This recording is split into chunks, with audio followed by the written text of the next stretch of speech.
Alright, what's up guys? It's the Ascension of Babylon. What we do here is we talk about the occult, we talk about spiritual self-development, and we talk about the healing process in relation to integrating the shadow and, understanding trauma.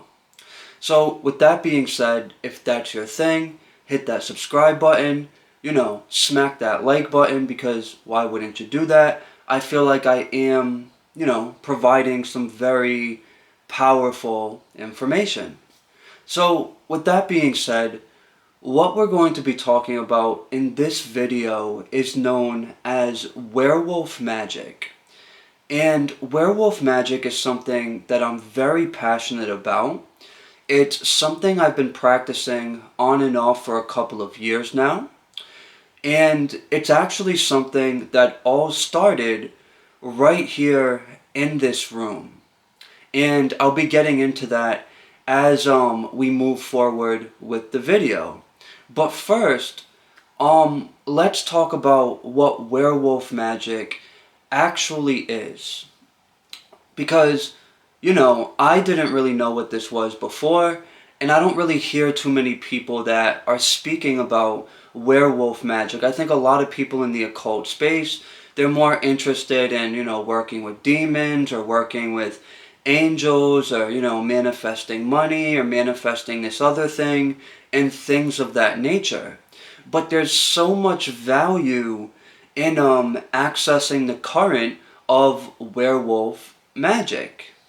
So Werewolf Magick is different practices that can involve both ritualistic practice and astral projection. Now during some of these rituals, what we will do is we will actually invoke what is known as the spirit of the wolf, and we will go into these very primal, animalistic kinds of states to the point that we will even work ourselves up into this aggressive, animalistic frenzy, of course in a controlled space and in a safe way. And what we're doing is we're accessing some of the deepest portions of our unconscious mind, and we're bringing up those portions to the forefront of consciousness so we can embody our inner animal. We have to remember that as human beings, we are indeed animals. We are a very evolved extension of nature, and even though society has had us suppress the animal self, that doesn't mean that it's actually healthy. And a lot of people within the spiritual space, they're so focused on things like going to 5D and accessing higher states of awareness.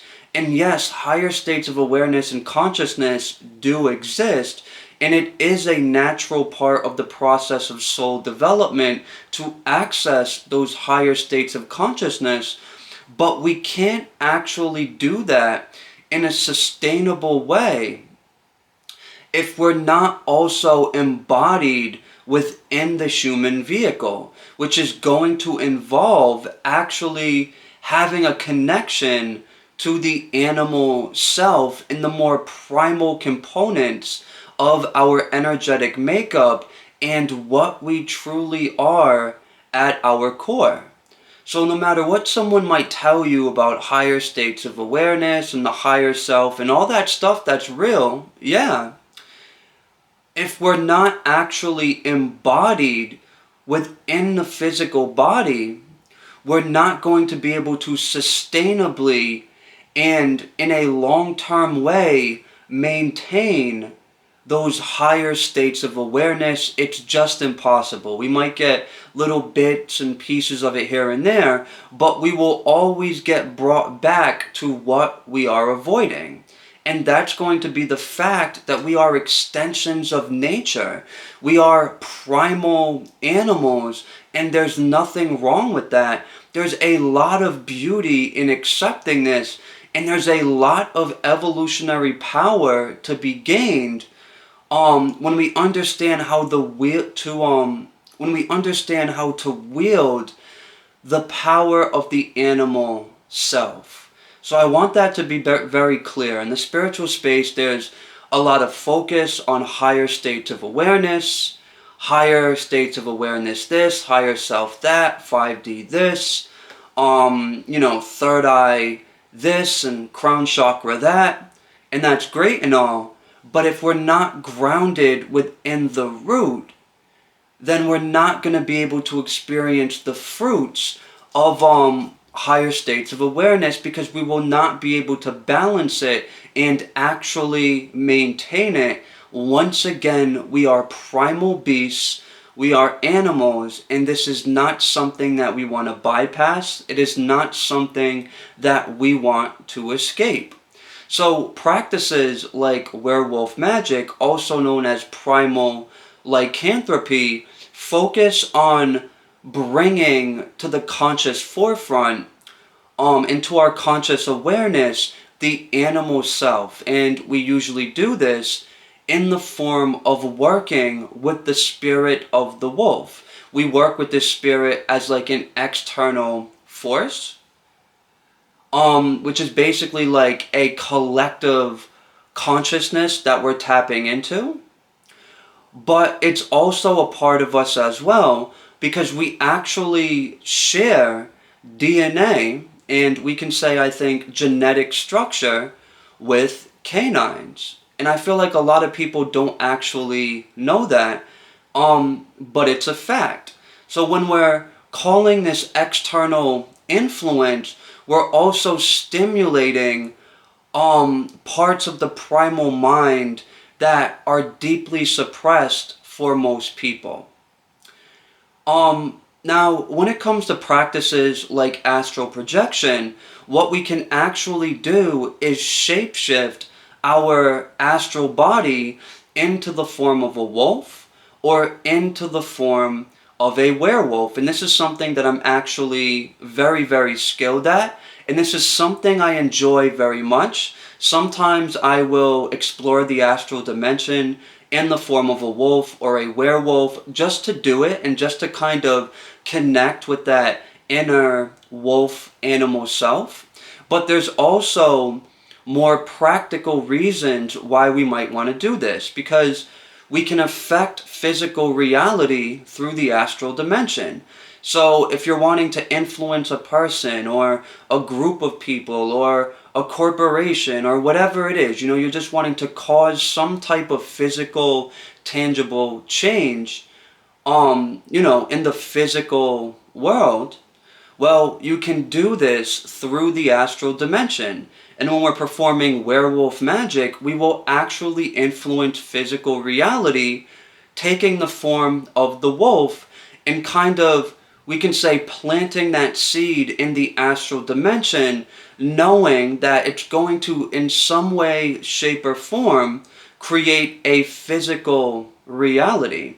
Because the astral dimension is directly associated with the energy field of the earth, the energy field of the individual, and the subconscious mind itself. So we will do these different rituals to where we can go into these very animalistic states of consciousness, literally working ourselves up into a frenzy. An example of how I do this is, as I'm performing some of these rituals and that inner wolf kind of comes up, that animal self gets stimulated, I'll end up on all fours. I'm growling, I'm howling, I'm gritting my teeth, I'm experiencing this primal aggressive energy that's coming through me, and I'll just kind of bask in that animal state. And although this sounds a little bit crazy, this is a very healthy thing to do. And there's also different ways in ritual that we can direct that primal energy to create different physical manifestations. And then once again, there's the astral shape-shifting aspect of it that different ancient cultures actually used to utilize and do as well. And I'm going to be speaking much more about this in the future, but I just wanted to kind of touch the surface of what primal lycanthropy is, or what werewolf magic actually is. Now, I'm going to be speaking about where all of this actually started for me, because werewolf magic wasn't something I was really intending to start practicing, but the spirit of the wolf actually showed up in my window right here. So, probably going back like 3 years ago or something like that, the mother of my child was right here in this bed. She was just like laying down, chilling. And I was also in the room. I was like over here to like the left of me. And she noticed that something flew by my face. And she told me, she was like, hey, something just flew by your face. Now, I didn't see it right away, but psychically and intuitively I knew to take out my phone and to start recording in this direction towards the window. I don't know how I knew, but I just knew. It was just like an intuitive thing. So that's exactly what I did. And on this video, I caught it was like at first what it looked like was like this floating cloud of smoke, like a moving energy in the window. I've never showed this to anyone that didn't actually see it. And while I was recording the video, I started taking like screenshots or still shots of that video. And sure enough, when you look at the screenshots or the still shots, you can see the head of a wolf. I mean, the features are completely defined. The nose, the eyes, the snout, the ears. It was like a snarling wolf in the window. And come to find out, I realized this is a spirit that I didn't know it at the time, but I had a very deep soul connection with. And I started working with this wolf spirit energy. Now, there was another time, I think it was like 6 months later, a year later, I don't really remember, probably like 6 months later. I lose track of time with stuff, to be honest. I'm not the greatest at keeping track of time. Sometimes I feel like I'm a little bit outside of it. If you're a very spiritual person, I'm sure you know exactly, what I mean. Anyways, regardless, there's one time, and this is a really interesting story, by the way. It still kind of astounds me. So I ended up taking a pretty high dose of psilocybin. And by the way, before I continue, I do not advise that you form abusive relationships with substances or anything like that. But I do think things like psilocybin can have its place when we don't abuse the substance. Anyways, with that being said, I ended up taking a high dose of psilocybin. And after taking that high dose, I ended up going off to the cemetery to perform a ritual to summon entities who I was working with at the time. But there's like a store right next to the cemetery that I went to. And at the time, I was a pretty heavy cigarette smoker. So I went to go get a pack of squares. I went to the store, and I went in there like I normally would, like any other day. Nothing abnormal was going on. And, I asked for a pack of Marlboro Reds, and I noticed that people were acting really strangely towards me. And it wasn't because I was on psilocybin. I mean, I was acting as normal as I would any other day going to that store, right? It's not like they've never seen me before or anything like that. And I noticed the lady's looking at me. Her eyes are all bugged out. There's like a guy behind the counter who's backing up, and then there's somebody next to the drinks who's also like looking at me with like a lot of fear. And I was so confused, and it was bugging me out because I went in so friendly, like I'm a pretty friendly person, right? And I just didn't know what was going on at the time, but what I'm telling you plays into like what happened later. So anyways, I grab the squares and, I head off. I go to the cemetery, which is like right there, and I try to summon forth these entities, but it did not feel like anything was happening, and this kind of sense of frustration came over me. And the frustration got heavier and heavier and heavier. And I started seeing a wolf inside of my mind. I dropped to the ground on all fours. I started gritting my teeth. I started growling. I started smearing myself in dirt. I mean, if somebody would have walked by, they probably would have called the cops or something like that, because I looked like I was losing my mind. So yeah, I'm like smearing this dirt all over my body. I'm clawing at the ground. I'm growling. I'm like howling. I'm doing all this animalistic stuff. Now listen to this, right? As I'm doing this, and I knew, I kind of knew in the back of my mind I was going through like a lycanthropic transformation. So coyotes, and I'm not tripping, meaning like, yes, I was under the influence of the psilocybin, but what I was seeing was real. I wasn't like hallucinating it. Coyotes ran out of the woods, like 4 or 5 of them, I don't remember the number now, very close to me too. Close enough to make the average person probably run away. And so yeah, they run out of the woods, they see me, they almost give me this look like, what the fuck is that guy doing, right?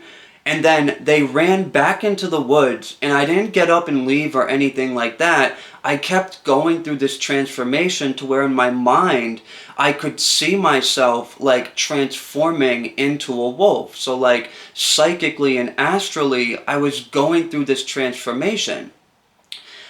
I could see their glowing like eyes looking through like the brush inside of the woods, just observing me going through this transformation while I was on the psilocybin. And this was a very sacred, beautiful spiritual experience that I had. Now, what I think happened at the store was, I think I started shapeshifting before I even really realized or understood what exactly was happening. And I think somehow the people in the store were able to see my energy field, and they've obviously never seen anything like that in their lives. And that's what caused them to tremble. I mean, when the lady was giving me the cigarettes, her hand was shaking as if like, I was gonna stick the place up or something like that. Everybody was on very high alert when I went into that store. Literally, please, thank you, stuff like that. I mean, there was no reason to be afraid of me.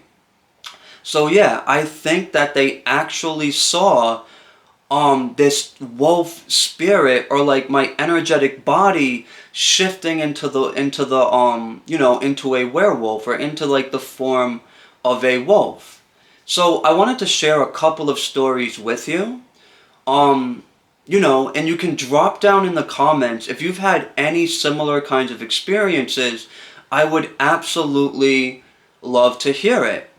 So, yeah, Werewolf Magick is a very profound and very powerful practice. It's something that I still work with today. Actually, just the other day, I was doing these rituals where I was connecting with the spirit of the wolf, pulling it into my body, and going into this very primal, animalistic state. And I've actually had some cool physical experiences manifest since then as well, that I think are kind of reflecting back to me through the principle as within, so without, the energy of the wolf spirit as well. So that's what I had to say today. I appreciate every single one of you that watched the video all the way through. This is one of my favorite topics when it comes to spirituality and the occult. Once again, I know I said this before, but I'm very passionate about like working with the spirit of the wolf and going through these energetic changes while working with that energy, and working with what is called the animal self. In fact, if you want to learn how to do this yourself, you can join my Patreon. I teach everywhere from basic rituals that anyone can understand. So if you're a beginner, you might want to consider that. or if you're even more intermediate to an advanced occult practitioner, I teach advanced rituals that are very unique and very powerful. So you can check that out if you want to. Thank you so much for being here. I appreciate every single one of you, and I'll see you in the next video. Thank you.